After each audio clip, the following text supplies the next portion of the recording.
Hello friends. तो आज हम लोग स्टार्ट करने जा रहे हैं हमारा एक नया लेक्चर नंबर 15। लास्ट हम लोग 2-3 लेक्चर से हम लोग क्या कर रहे हैं, तो वांट ऑफ फैक्टर के ऊपर हमारा 100% फोकस चल रहा है। इसीलिए चल रहा है क्योंकि इस चैप्टर का one of the most important concept है JEE नीट के लिए, इसलिए हम लोग इसको थोड़ा बहुत अभी भी खींच रहे हैं। तो आप लोगों को ये समझना पड़ेगा और आप लोगों को इस टॉपिक की प्रैक्टिस भी बहुत करनी पड़ेगी, क्योंकि कई सारे एंगल्स ये कंसेप्ट जो है वो क्लियर करता है। कौन से एंगल्स क्लियर करता है? तो जितनी भी कॉलिगेटिव प्रॉपर्टी है, जैसे मैंने हम लोगों को बताया था कॉलिगेटिव प्रॉपर्टी के लेक्चर में भी, कि वो भी एक सबसे इम्पॉर्टेंट कंसेप्ट है इस चैप्टर का, कॉलिगेटिव प्रॉपर्टी। और फिर ये इससे भी इम्पॉर्टेंट कंसेप्ट है क्योंकि JEE नीट के अंदर इसके क्वेश्चंस ज़्यादा रहते हैं, इसीलिए हम लोग आज वही कंटिन्यू करेंगे। जैसे आप लोगों ने लास्ट लेक्चर के अंदर देखा होगा कि हमने सम्स सॉल्व किए वांट ऑफ फैक्टर के ऊपर, और फिर हम लोगों ने 4 न्यू फार्मूला भी हमने देखे थे कंसीडरिंग वांट ऑफ फैक्टर। आज हम लोग उससे भी थोड़ा बहुत आगे जाने वाले हैं। कुछ ऐसे सम्स जो करेंगे कि जिनकी पॉसिबिलिटी है एग्ज़ाम में पूछे जाने की, बोर्ड एग्ज़ाम्स के अंदर, क्योंकि ये चैप्टर जो है या फिर इस कंसेप्ट को पर्टिकुलरली पकड़ो तो 2 और 3 मार्क्स के अंदर सम्स एक होता है इस चैप्टर में से। तो इसीलिए हम लोग सम्स कर रहे हैं। और पहले फर्स्ट लेक्चर में भी मैंने आप लोगों को बताया था कि ये चैप्टर सम्स वाला है, तो सम्स को ज़्यादा प्रायोरिटी देनी ही पड़ेगी हमें। इसीलिए आज हम लोग फिर से स्टार्ट करने जा रहे हैं वांट ऑफ फैक्टर। अगर अभी भी आप लोग ये सारे वीडियोस नहीं देख रहे हो तो प्लीज़ देखो, क्योंकि पॉसिबिलिटी स्कूल्स कब स्टार्ट हों, जून में हो या जुलाई में हो, कोई भी प्रेडिक्शन नहीं लगा सकते हम लोग। तो जितना आप लोग अभी भी कवर कर पाओगे उतना आप लोगों के लिए बेनिफिशियल रहेगा, और बेनिफिशियल रहेगा उतनी ही आप लोग जितनी प्रैक्टिस करोगे उतना आप लोगों को बेनिफिट मिलता रहेगा। तो आज हम लोग फिर से स्टार्ट कर रहे हैं वांट ऑफ फैक्टर। और पहले हम लोगों ने जो भी फॉर्मूला सीखे, 2 formulas we have completed. First formula जो था that is van't Hoff factor is equal to total number of moles of solute after dissociation and association, then number of moles divided by number of moles of solute before association dissociation। Second formula जो हमने पढ़ा van't Hoff factor is equal to तो observed colligative property and colligative property, calculated colligative property. फिर उसमें भी सबसे important concept हमने क्या पढ़ा था, तो ये कि ऑब्जर्व्ड कॉलिगेटिव प्रॉपर्टी ही हमें फाइनल आंसर हमें देती है। और एक और फार्मूला हमारे टेक्स्ट बुक के अंदर दिया गया है, वो आज हम लोग सीखेंगे और इसके बारे में मैं आप लोगों को थोड़ा बहुत बताऊंगा। थर्ड फार्मूला, अब ये थर्ड फार्मूला क्या है, तो van't Hoff factor is equal to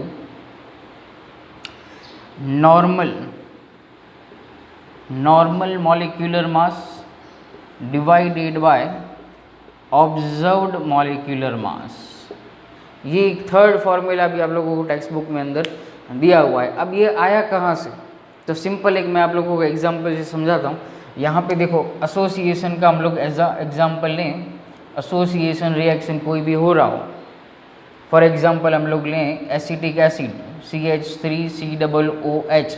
जैसे मैंने आप लोगों को बताया था एसोसिएशन के टाइम पे कि ये जो मॉलिक्यूल है एसिटिक एसिड का, वो क्या करता है, डाइमर फॉर्म करता है। मतलब अगर हम लोग इनिशियली 2 मॉलिक्यूल्स ऑफ CH3COOH लें तो क्या हो जाता है, वो एसोसिएशन करके वो 2 में से क्या बन जाता है, एक बन जाता है CH3COOH। ट्वाइस हो जाएगा वो। अब ट्वाइस हो गया उसका मतलब क्या था, तो मैंने आप लोगों को फिगर ड्रॉ करके या फिर स्ट्रक्चर ड्रॉ करके मैंने आप लोगों को बताया था कि भाई ये जो CH3COOH है वो 2 मॉलिक्यूल्स में से वो कंबाइन हो जाता है विद द हाइड्रोजन बॉन्ड। तो वो कैसे हो जाता है, तो CH से एज इट इज़ रहेगा, फिर COO, फिर यहाँ से एक OH जाएगा, COO एज इट इज़ रहेगा, फिर यहाँ से एक OH में यहाँ से, फिर एक यहाँ पे होगा COO और फिर यहाँ से आएगा CH3, फिर ये जो होगा यहाँ से मैं डॉटेड लाइन से दिखा रहा हूँ, तो ये क्या हो गया, यहाँ से बनेगा हमारा हाइड्रोजन बॉन्ड, हाइड्रोजन बॉन्ड। और ऐसे क्या कर जाता है, ये डाइमर बना देता है, 2 मॉलिक्यूल एक साथ जुड़ जाएंगे, डाई 2 मर मतलब यूनिट, 2 यूनिट एक साथ में आ जाएंगे। अब बात यहाँ पे क्या है, तो मॉलिक्यूलर मास की बात की जा रही है। तो हम लोगों ने यहाँ पे अगर एक मॉलिक्यूल लिया CH3COOH का और उसका मॉलिक्यूलर मास हम लोग कैलकुलेट करें, तो आप लोगों ने 11th साइंस चैप्टर नंबर 1 के अंदर कैलकुलेट किया हुआ है। तो CH3 कार्बन होता है 12, हाइड्रोजन 1 और ऑक्सीजन होगा 16, तो टोटल करेंगे तो आंसर आप लोगों को मिलेगा 60 ग्राम। और अगर आप लोग यहाँ से 2 मॉलिक्यूल्स ऑफ CH3COOH कैलकुलेट कर रहे हो after dissociation, sorry after association, तो इसका मॉलिक्यूलर मास जो होगा वो क्या हो जाएगा, 120 ग्राम। अब 120 ग्राम, 120 ग्राम का मतलब क्या हो गया, देखो यहाँ पे मास जो है 60 आया, 120 यहाँ पे क्या आया, फाइनल आंसर हमारा आफ्टर एसोसिएशन। तो आफ्टर एसोसिएशन हो गया। तो अगर मान लो कि अब हम लोग कैलकुलेट करें इसका वांट ऑफ फैक्टर फॉर्मूला से, तो फॉर्मूला से कैलकुलेट करें मतलब क्या होगा, फॉर एग्जांपल इनिशियली ले लें हम लोग 1 मोल, तो इनिशियली तो वो 0 होगा। अब मान लें कि 1 माइनस अल्फ़ा जितना ये निकल गया, अल्फ़ा जितना निकल गया तो 1 है, तो वहाँ पे क्या हो जा रहा है, हाफ में कन्वर्ट हो जाएगा। तो यहाँ पे हम लोग लिख रहे थे कि वो α/2, 2 में से क्या बना, 1 बन गया वो। फिर हम लोग I कैलकुलेट कर रहे थे, तो क्या होगा 1 माइनस अल्फ़ा प्लस α/2, तो फाइनल आंसर जो मिलेगा वो क्या मिलेगा हमें, 1 प्लस α/2। लेकिन ये फॉर्मूला कब यूज़ करेंगे, देखो हमने 2 फॉर्मूला सीखे हुए हैं। एक फॉर्मूला हम लोगों ने ऐसे सीखा था कि अगर 100% डिसोसिएशन और एसोसिएशन हो रहा हो, 100% एसोसिएशन डिसोसिएशन, या तो फिर लेस देन 100%, वो कोई भी आप लोगों को वैल्यू दी गई हो, उसके ऊपर से हम लोगों ने वांट ऑफ फैक्टर हम लोगों ने कैलकुलेट किया था। अगर डायरेक्टली हम लोग कैलकुलेट कर दें, मान लो कि ये 100% एसोसिएट हो जाता है, तो यहाँ पे 2 और यहाँ पे क्या हो गया 1, तो I की वैल्यू हम लोग क्या लिखते थे, 1/2। I की वैल्यू हम लोग क्या लिखते थे, 1/2। अब उसी को यहाँ पे अप्लाई करो मॉलिक्यूलर मास में से। फॉर्मूला क्या है, नॉर्मल मॉलिक्यूलर मास। तो नॉर्मल मॉलिक्यूलर मास मतलब ओरिजिनल 1 मॉलिक्यूल का जो मास है वो क्या है, 60। फिर हम लोगों ने ऑब्जर्व का मतलब जब एसोसिएशन हो गया उसके बाद कितना मॉलिक्यूलर मास मिला, तो 120 मिला, और इसका आंसर हमें क्या मिला, 1/2। इसीलिए ये फॉर्मूला भी हम लोग वांट ऑफ फैक्टर को कैलकुलेट करने में यूज़ करते हैं। डिपेंड करता है वो भी, फिर से देखो डिपेंड करेगा ऑलवेज क्या दिया हुआ है डेटा के अंदर, 100% है, 50% है, 60 है, कोई भी डिपेंड करेगा ऑलवेज। मतलब डेटा जो भी दिया गया उसके हिसाब से आप लोगों को फॉर्मूला अप्लाई करना है। देखो हमारे पास अब 3 फार्मूला आ गए, एक मोल्स के ऊपर, एक ऑब्जर्व्ड और कैलकुलेटेड कॉलिगेटिव प्रॉपर्टी के ऊपर, और थर्ड फार्मूला जो आ गया वो हमारे पास मॉलिक्यूलर मास। मतलब तीनों में से कोई भी दिया गया हो, और आज हम लोग इस फार्मूला के ऊपर ही हम लोग फोकस्ड रहेंगे। जो भी सम्स करेंगे वो इस थर्ड फार्मूला, क्योंकि इन दोनों के ऊपर हम लोगों ने लास्ट लेक्चर के अंदर सम्स कंप्लीट कर लिए।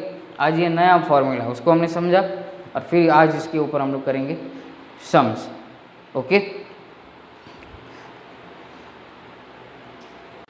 चलो तो आज हम लोग सम्स करने वाले वांट ऑफ फैक्टर के ऊपर।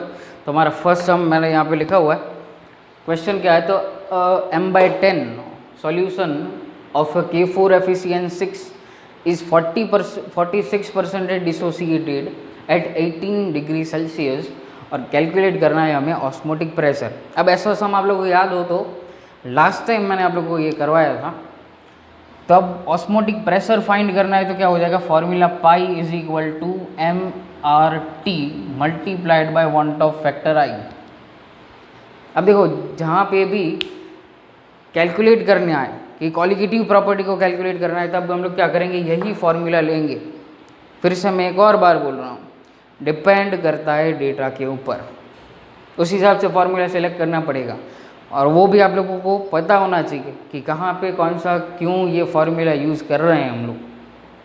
अब हमें क्या करना है, ऑस्मोटिक प्रेशर कैलकुलेट करना है, मतलब जनरल फॉर्मूला हमें पता है, pi is equal to MRT multiplied by 1/2 factor. अब देखो मोलारिटी है वो दिया हुआ है, R कांस्टेंट रहता है, टेम्परेचर दिया हुआ है, I नहीं दिया हुआ है, 1/2 फैक्टर की वैल्यू नहीं दी गई है I, K4 FeCN6।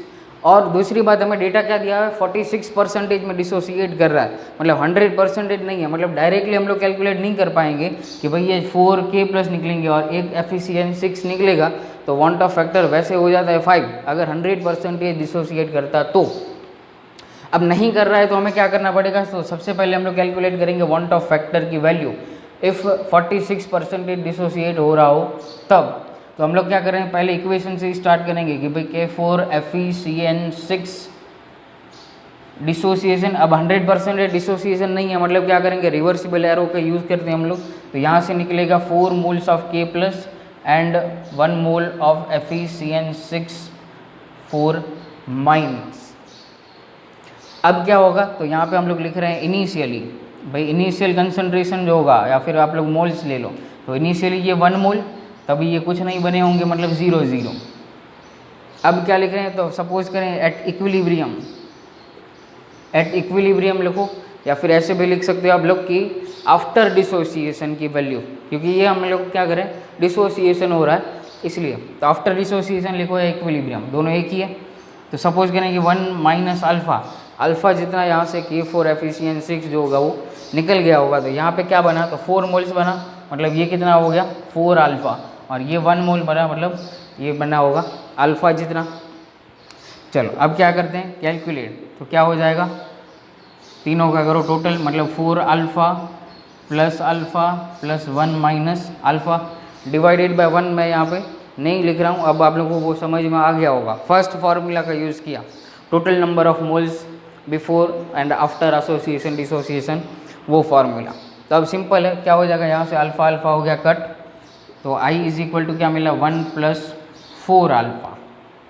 अब यहाँ से अल्फ़ा की वैल्यू हमारे पास है 46% में, तो क्या करेंगे, नॉर्मल वैल्यू के अंदर हम लोग उसको कन्वर्ट करेंगे, therefore I is equal to 1 plus 4, 46 divided by 100 करेंगे तो क्या आ जाएगा आंसर, 0.46 आंसर मिलेगा। परसेंटेज को हम लोगों ने कन्वर्ट किया नॉर्मल वैल्यू के अंदर, तो 4 इंटू 0.46 करोगे तो नियरली जो आप लोगों को आंसर मिलेगा वो क्या हो जाएगा, 1.84 जितना आंसर आप लोगों को मिलता है। और फाइनल आंसर आप लोगों को क्या हो जाएगा, I इज इक्वल टू 2.84। अब ये मिला हमें क्या, तो 1/2 फैक्टर की वैल्यू मिली 2.84 मिला। अब हमें कैलकुलेट क्या करना है, ऑस्मोटिक प्रेशर कैलकुलेट करना है। अब I मिल गया तो क्या करना है, सिंपल सीधा आप लोग तो इजी हो गया, I की वैल्यू यहाँ पे पुट करो और फाइंड करो osmotic pressure. Pi is equal to molarity क्या दी गई है m/10, मतलब क्या हो जाएगा 1/10। R की वैल्यू हमारे पास क्या होती है, तो 0.082। टेम्परेचर लेते हैं केल्विन के अंदर, 18 डिग्री सेल्सियस है, मतलब 273 प्लस 18 करो तो आप लोगों को मिलेगा 291 केल्विन हो जाएगा, 273 प्लस 18। और 1/2 फैक्टर हमें क्या मिला, मल्टीप्लाइड बाय करोगे 2.84। अब जैसे ही आप लोगों को ये मल्टीप्लाई करोगे तो pi is equal to approximate answer जो होगा वो आप लोगों को मिलेगा 7.1 एटमोसफियर। बहुत ही सिंपल सा सम था।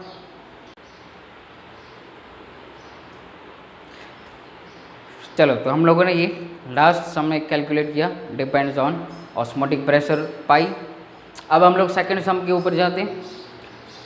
क्या दिया हुआ है क्वेश्चन के अंदर, तो 0.5% वेट बाय वेट सॉल्यूशन दिया हुआ है फोकस करना यहाँ से, मोलारिटी नहीं दी गई है, मतलब आप लोगों को क्या किया है, कंफ्यूज किया है वेट बाय वेट देके। Aqueous solution, solute is KCl, freeze कर रहा है 0.24 डिग्री सेल्सियस पे, मतलब यहाँ पे बात की जा रही है फ्रीजिंग पॉइंट की। Third colligative property freezing point 0.24 degree Celsius. Calculate क्या करना है, want Hoff factor and degree of dissociation. KF for water आप लोगों को याद होगा 1.86 केल्विन किलोग्राम पर मोल। चलो तो स्टार्ट करते हैं हम लोग। सबसे पहले आप लोग इसके ऊपर फोकस करो, 0.5% वेट बाय वेट, तो आप लोगों को बेसिक याद होना चाहिए 0.5% वेट बाय वेट, ये फॉर्मूला है, तो उसका वर्डिंग के अंदर उसको पहले कन्वर्ट कर दो। क्यों कन्वर्ट करना है, तो जब हम लोग मोलालिटी यूज़ करेंगे तब आप लोगों को दूसरी बार कैलकुलेट नहीं करना पड़े, मास of solute and mass of solvent. तो इसका मीनिंग क्या होता है, तो 0.5 ग्राम KCl, सॉल्यूट इज KCl, कहाँ पे डिज़ोल्व है, तो वो डिज़ोल्व है 100 ग्राम के अंदर, ये होगा मीनिंग 0.5 इन 100 ग्राम। तो ये क्या हो गया, तो मास ऑफ ए सॉल्यूट यहाँ से मिला और ये हमें मिल गया मास ऑफ ए सॉल्वेंट मिला। दूसरी बात हमें क्या दी गई, तो फ्रीजिंग पॉइंट, तो depression in freezing point, depression in a freezing point, तो फॉर्मूला क्या होता है, तो delta TF is equal to KF into molality and into van't Hoff factor. चलो तो यहाँ से हमें ये वैल्यू तो फाइंड करनी है, वांट ऑफ फैक्टर की वैल्यू।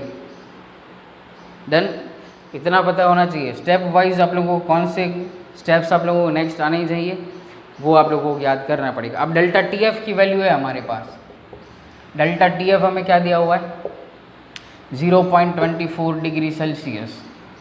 KF भी है हमारे पास, KF की वैल्यू तो 1.86, मोलालिटी, तो मोलालिटी का मतलब क्या होता है, तो number of moles divided by क्या हो जाता है, मास ऑफ सॉल्वेंट, और इनटू हम लोग यहाँ पे लिख रहे हैं I। अब एक और बात यहाँ से, क्या आप लोग यहाँ से सीधा I कैलकुलेट कर पाओगे, वो सोचना पड़ेगा, आप लोगों को सोचना पड़ेगा कि ये I कहाँ से कैलकुलेट होगा, क्योंकि हमें अब यूज़ करना है हमारा थर्ड फार्मूला यूज़ करना है। तो समझ लेना कि अगर मोलालिटी जो है 0.24, अगर मैं मोलालिटी को यहाँ से अभी वांट ऑफ फैक्टर को निकाल लूँ, और हमें क्या चाहिए, तो हमें चाहिए ऑब्जर्व्ड मॉलिक्यूलर मास, तो इसलिए मैं अब इस फॉर्मूला को ऐसे लिख रहा हूँ। अब फिर से एक चेंज कर दें, delta TF is equal to क्या होगा KF, और मोलालिटी का जो फॉर्मूला वो बेसिक फॉर्मूला क्या है, तो mass of solute in gram into क्या हो जाएगा, तो 1000 डिवाइडेड बाय क्या हो जाएगा, तो यहाँ पे अब मैं चेंज कर रहा हूँ ऑब्जर्व्ड मॉलिक्यूलर मास। तो क्वेश्चन सबसे पहला ब्रेन के अंदर ये आना चाहिए कि मैंने यहाँ पे ऑब्जर्व्ड मॉलिक्यूलर मास क्यों लिखा है। उसका रीज़न है कि फाइंड करना है हमें क्या, तो डिग्री ऑफ डिसोसिएशन फाइंड करना है। थर्ड फार्मूला जो था वो क्या था, तो normal molecular mass divided by observed molecular मास। इसीलिए जो 100% डिसोसिएशन यहाँ पे लिखा होता तो KCl का मास हम लोग सीधा कैलकुलेट कर लेते, Cl इज 35.5 और यहाँ पे पोटेशियम हो जाता 39, मतलब near by 78.5 answer near by suppose मिलता। लेकिन हमें 100% डिसोसिएशन का नहीं कहा गया है, फाइंड करना है कि भाई कितना डिसोसिएशन करेगा, तो मतलब वो 100% मॉलिक्यूलर मास में नहीं जाएगा। तो observed molecular mass multiplied by mass of solvent, और वो वैल्यू हो जाएगी हमारी ग्राम के अंदर। चलो तो पहले हम लोग क्या करेंगे, तो ऑब्जर्व्ड मॉलिक्यूलर मास को कैलकुलेट करेंगे। देयरफॉर अब delta TF that is 0.24 calculate करो, KF कितना मिला है हमारे 1.86, फिर मास ऑफ ए सॉल्यूट कितना है हमारे पास, तो 0.5 gram multiplied by as it is 1000 divided by observe molecular mass को सपोज करो x, और मास ऑफ सॉल्यूट इन ए ग्राम कितना दिया हुआ है हमें 100 ग्राम मास ऑफ ए सॉल्वेंट। तो यहाँ से आप लोग कैलकुलेट करो कितना मिल रहा है x की वैल्यू। चलो कैलकुलेट करो फिर बताओ कि कितना मिल रहा है। कैलकुलेट करके आप लोगों को आंसर जो है वो मिलेगा नियरली 38.75 ग्राम। कितना मिल रहा है 38.75 ग्राम। अब हमें कैलकुलेट क्या करना है, दो बातें कैलकुलेट करनी है। अभी ये हमारा फर्स्ट स्टेप हुआ, पूरा सम 3 और 5 मार्क्स में पूछा जा सकता है, उतनी बड़ी पॉसिबिलिटी, क्योंकि 3 स्टेप में ये पूरा सम कंप्लीट होगा। ये फर्स्ट स्टेप हुआ हमारा। अब हम लोग जा रहे हैं सेकंड स्टेप के अंदर। चलो सेकंड स्टेप के अंदर हम क्या फाइंड करेंगे, तो फाइंड करेंगे हम लोग want Hoff factor. Want Hoff factor formula I का फार्मूला क्या, तो normal molecular mass divided by observed molecular मास। तो नॉर्मल मॉलिक्यूलर मास कितना मिला हमें, कैलकुलेट करो 39 प्लस करो 35.5, तो आंसर आप लोगों को कितना मिलेगा 74.5 and divided by last answer कितना मिला था, तो 38.75 जितना आंसर मिलेगा। और इसको जब आप लोग कैलकुलेट करोगे तो नियरली 1.92 जितनी वैल्यू मिलेगी। डिसोसिएशन हो रहा है और ये 1.92 से ये भी आप लोगों को पता चलना चाहिए। देखो अब यहाँ से थोड़ा आप लोगों को एक और ट्विस्ट दिखाता हूँ। ट्विस्ट क्या, तो यहाँ पे देखो KCl है, इसका हम लोग अल्फ़ा फाइंड करने के अंदर यूज़ भी करेंगे, तो मैं दोनों साथ में समझा रहा हूँ आप लोगों को। KCl है, डिसोसिएशन कर रहा है, 100% नहीं है, मतलब रिवर्सिबल एरो का यूज़ करेंगे। कितना बनेगा, तो 1 mole of K plus 1 mole of Cl minus initially 1 initially 0, suppose 1 minus alpha, ये दोनों कितने बने अल्फ़ा अल्फ़ा। अगर 100% डिसोसिएट करता तो वांट ऑफ फैक्टर 2 आता, 1 + 1 = 2। समझ रहे हैं, मतलब थोड़ा सा कम यहाँ पे वांट ऑफ फैक्टर की भी वैल्यू मिली 1.92 बिकॉज ऑफ दिस डेटा जो भी यहाँ पे दिया गया है 0.5 एंड 0.24 सेल्सियस की वजह से। चलो अब जाते हैं अल्फ़ा के ऊपर। तो आई क्या हो जाएगा, तो फर्स्ट फार्मूला यूज़ करते हैं 1 minus alpha plus alpha plus alpha, तो आंसर फाइनल आंसर मिलेगा क्या 1 प्लस अल्फ़ा, अल्फ़ा अल्फ़ा यहाँ से हो जाएगा कट। चलो देयरफॉर मैं यहाँ पे फिर से लिख रहा हूँ I = 1 प्लस अल्फ़ा। आई की वैल्यू क्या मिली, तो 1.92। अब 1 को सीधा मैं यहाँ से लेके आता हूँ -1 और = क्या हो जाएगा अल्फ़ा। देयरफॉर अल्फ़ा = 0.92 मिलेगा, 0.92। और इसको आप लोग परसेंटेज के अंदर कैलकुलेट करें तो ये हो जाएगा 92% डिसोसिएशन कर रहा है। ये वैल्यू आई। देखो 100% करता तो वैल्यू 2 मिलती, 92% में वैल्यू कितनी हो गई 1.92 हो गई। तो ये आप लोगों को कंसेप्ट क्लियर होने चाहिए। कहीं पे भी ऐसा लगे कि भैया ये फार्मूला यूज़ हो रहा है तो बहुत ही इस स्टेप तक पहुंच गए, ऑब्जर्व्ड मॉलिक्यूलर मास कैलकुलेट हो गया, तो फिर तो वही करनी है स्टोरी और कोई भी चेंज नहीं है। चलो तो सेकंड सम किया, उसके जैसे एक और सम लेते हैं, डिपेंड करेगा वो फ्रीजिंग पॉइंट के ऊपर ही। तो चलो क्वेश्चन दिया गया हमें द फ्रीजिंग पॉइंट, फिर से डेल्टा TF की वैल्यू दी गई of a solution containing 0.2 gram of acetic acid, मतलब मास ऑफ सॉल्यूट दिया गया, मास ऑफ सॉल्यूट इज 0.2 ग्राम। फिर हमें दिया गया इन 20 ग्राम बेंजीन, मतलब सॉल्वेंट इज बेंजीन, और उसको दिया गया मास 20 ग्राम में दिया गया, मतलब कोई प्रॉब्लम नहीं है, इजी रहेगा। फिर डेल्टा TF की वैल्यू 0.45 डिग्री सेल्सियस, कैलकुलेट करना है डिग्री ऑफ डिसोसिएशन। लास्ट सम जैसे किया वैसे ही करेंगे। चलो सीधा स्टार्ट करते हैं डेल्टा TF से। Delta TF = KF × molality. Molality का फॉर्मूला, तो बेसिक फॉर्मूला लिखते हैं mass of solute in gram, unit must 100 multiplied by 1000। फिर से हम लोग क्या लिखेंगे यहाँ पे, observed molecular mass multiplied by mass of solvent in gram. चलो वैल्यू लिखें यहाँ पे, देयरफॉर डेल्टा टी एफ है 0.45, के F is 5.12, mass of solute is 0.2 gram multiplied by 1000 divided by observe molecular mass calculate करना है, तो वो क्या हो जाएगा, x सपोज करें, और मास ऑफ सॉल्वेंट कितना दिया हुआ है हमें 20 ग्राम। तो यहाँ से आप लोगों को x मिल जाएगा, कैलकुलेट करो x की वैल्यू आप लोगों को यहाँ से नियर बाय मिलेगी 113.77 ग्राम, नियरली वैल्यू ये मिलेगी। अब ये वैल्यू हमें मिली, तो ये ऑब्जर्व्ड मास मिला, ऑब्जर्व्ड मास। नॉर्मल मास क्या दिया हुआ है, एसिटिक एसिड है, फॉर्मूला आप लोगों को आना चाहिए, CH3COOH, मॉलिक्यूलर मास 60 ग्राम। फर्स्ट सम के अंदर हम लोगों ने किया। इसके साथ साथ एक और कंसेप्ट आप लोगों को पता होना चाहिए कि ये भाई साहब जो हैं वो एसोसिएशन रिएक्शन करते हैं। मॉलिक्यूल देख के आप लोगों को पता होना चाहिए किस टाइप का बॉन्डिंग ये फॉर्म करता होगा, और इसके लिए आप लोगों को आना चाहिए 11 science chapter number 4 chemical bonding. तो फिर से एक और बार, एसिटिक एसिड है तो क्या करता है, डाइमर बना देता है, मतलब क्या हो जाएगा, 2 में से 1 में कन्वर्ट हो जाएगा, 2 में से 1 में कन्वर्ट हो जाता है।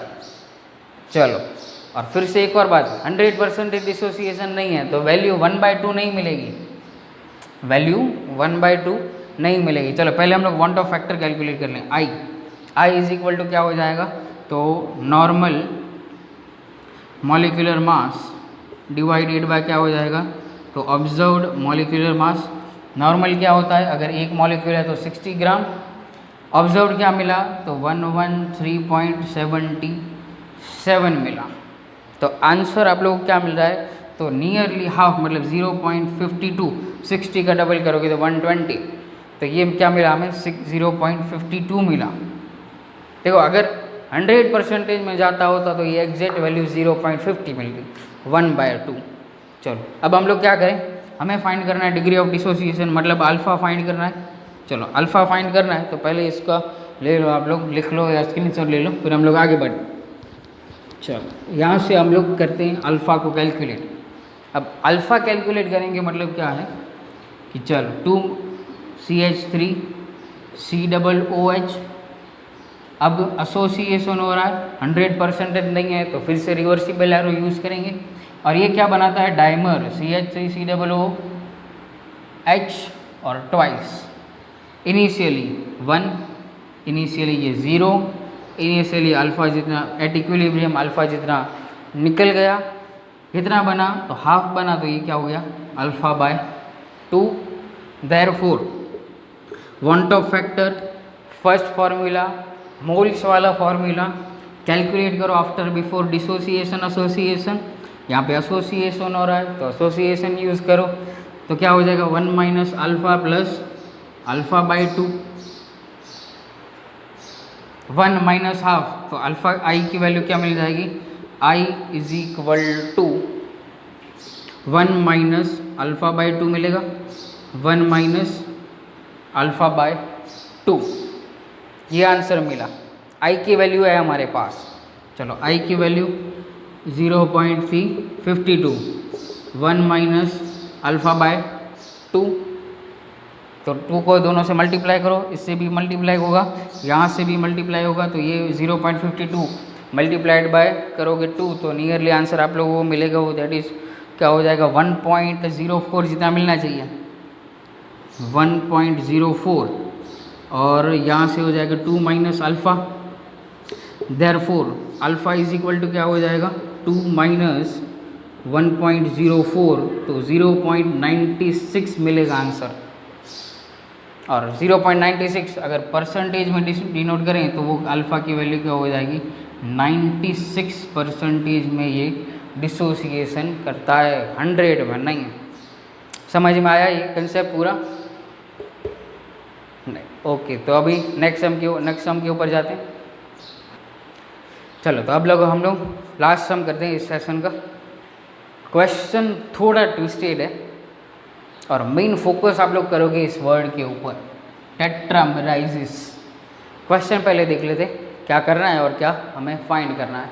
अ सॉल्यूट ऑफ, कोई भी ये सॉल्यूट है, tetramerizes in a water up to 80%, dissociation की वैल्यू दी गई 80%, मास ऑफ सॉल्यूट दिया गया 2.5 ग्राम, सॉल्वेंट का mass 100 gram, produces depression in a freezing point is 0.3 degree Celsius.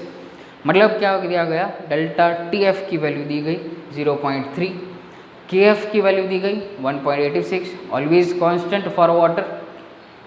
Find अब करना है मॉलिक्यूलर मास ऑफ सॉल्यूट। देखो, अब तक हम लोग फाइंड करते थे डिग्री ऑफ डिसोसिएशन, अब क्या किया, डिग्री ऑफ डिसोसिएशन दिया, बोला कि मॉलिक्यूलर मास आप लोग फाइंड करो। तो दो ट्विस्ट यहाँ पे, एक फाइंड करना मॉलिक्यूलर मास, दूसरा आप लोगों को कोई भी कंपाउंड नहीं दिया गया, सिर्फ उसका नेचर बता दिया कि ये टेट्रामर है या फिर टेट्रामर बनाता है। एसिटिक एसिड था तो वो डायमर बनाता है, डायमर। तो डायमर तो उसका मीनिंग क्या हुआ, तो एक में से आधा बन जा रहा था, या तो फिर आप लोग 2 मॉलिक्यूल लो तो वो एक में कन्वर्ट हो जाता, डायमर। अब यहाँ पे जो सॉल्यूट है वो टेट्रामर में चला जाता है। मतलब फॉर एग्जांपल कोई भी ए सॉल्यूट होगा तो वो इस टाइप से जा रहा होगा, 4A में से A4 बन रहा होगा। फॉर एग्जांपल फॉस्फोरस आप लोगों ने देखा है 11th science P block element, और फॉस्फोरस को हम लोगों ने इस टाइप से पढ़ा है P4 फॉर्म के अंदर, 4P से ये कन्वर्ट हो जाता है P4 में। मान लो ऐसा हम लोग फॉर एग्जांपल, यहाँ पे हमने A सॉल्यूट दिया है तो 4A से किस में जा रहा होगा, A4 मॉलिक्यूल बन रहा है। तो ये सबसे इम्पॉर्टेंट कंसेप्ट होगा। अगर क्वेश्चन सॉल्व करने के टाइम ये इतना एक लाइन या फिर ये कुछ वर्ड्स दिमाग में नहीं है, मतलब क्वेश्चन आगे नहीं बढ़ेगा, मतलब क्वेश्चन आगे नहीं बढ़ेगा। चलो, अब 1 बाय 1 स्टेप वाइज हम लोग जाते हैं। फाइंड हमें करना है मॉलिक्यूलर मास, डेटा दिया गया है अकॉर्डिंग टू डेल्टा TF। चलो, delta TF is equal to KF molality van't Hoff factor. अब ये फॉर्मूला हम लोग यूज़ करेंगे, डेल्टा TF। अच्छा, इसमें एक और ट्विस्ट कर दें, KF is equal to molality का फॉर्मूला भी लिख देते हैं। तो मोलालिटी क्या हो जाएगी, मोल्स ऑफ सॉल्यूट, और डिवाइडेड बाय हम लोग क्या लिखते हैं, तो mass of solvent in kilogram, in kilogram. अब ग्राम नहीं, अगर बेसिक फॉर्मूला होता तो वो ग्राम में होता, नहीं है तो किलोग्राम के अंदर, और वांट ऑफ फैक्टर आई। चलो, अब इसको थोड़ा और एक्सपांड करते हैं। डेल्टा TF की वैल्यू क्या दी गई है हमें, 0.3, KF हमें दिया हुआ है 1.86 मोल्स। तो मोल्स का मतलब मास अपॉन मॉलिक्यूलर मास, तो मास किस में 2.5 ग्राम, 2.5 मॉलिक्यूलर मास फाइंड करना है।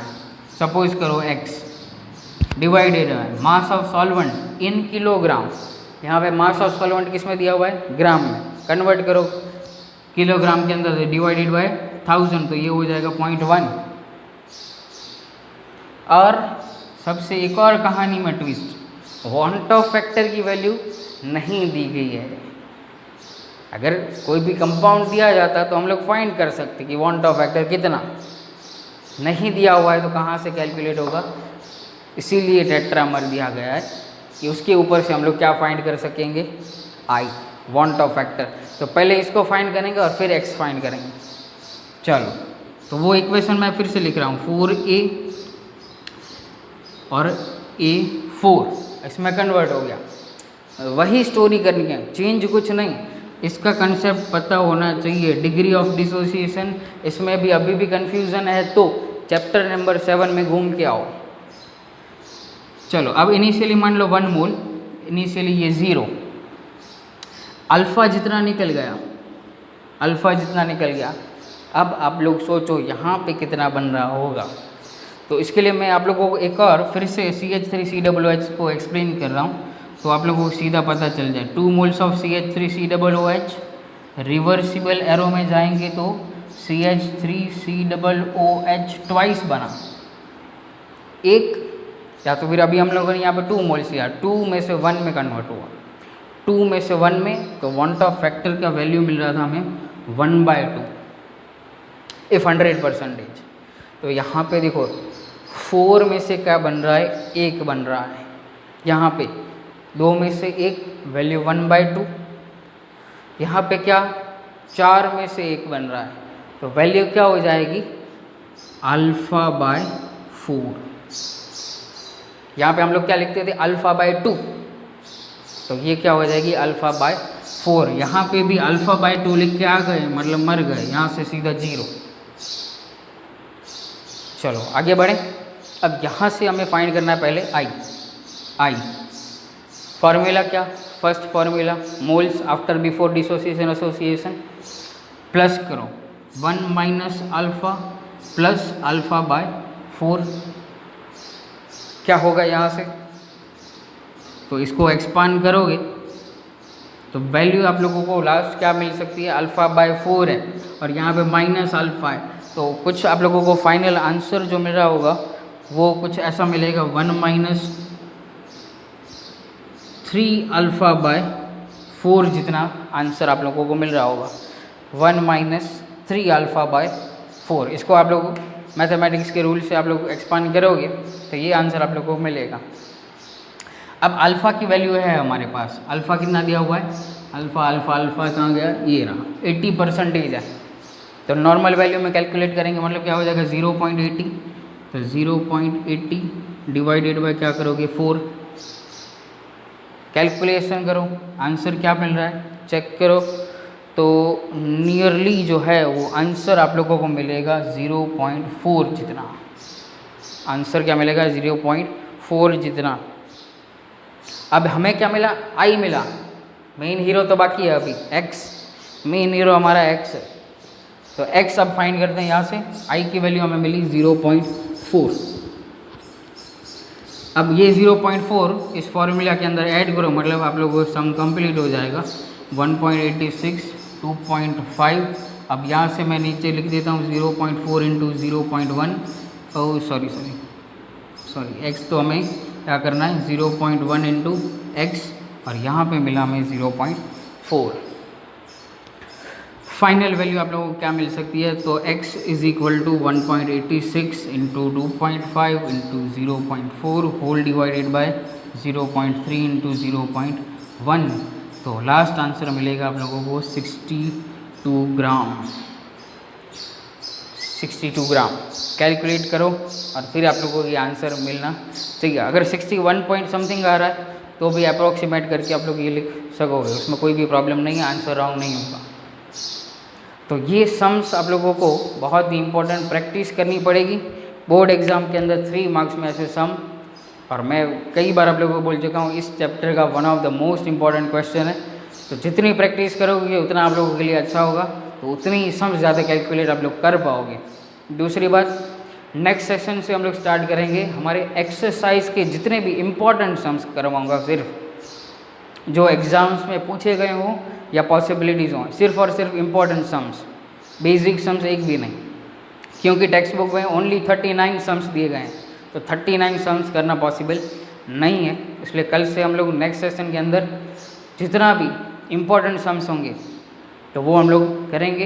तो आज का सेशन यहाँ पे ख़त्म करते हैं। Thank you very much.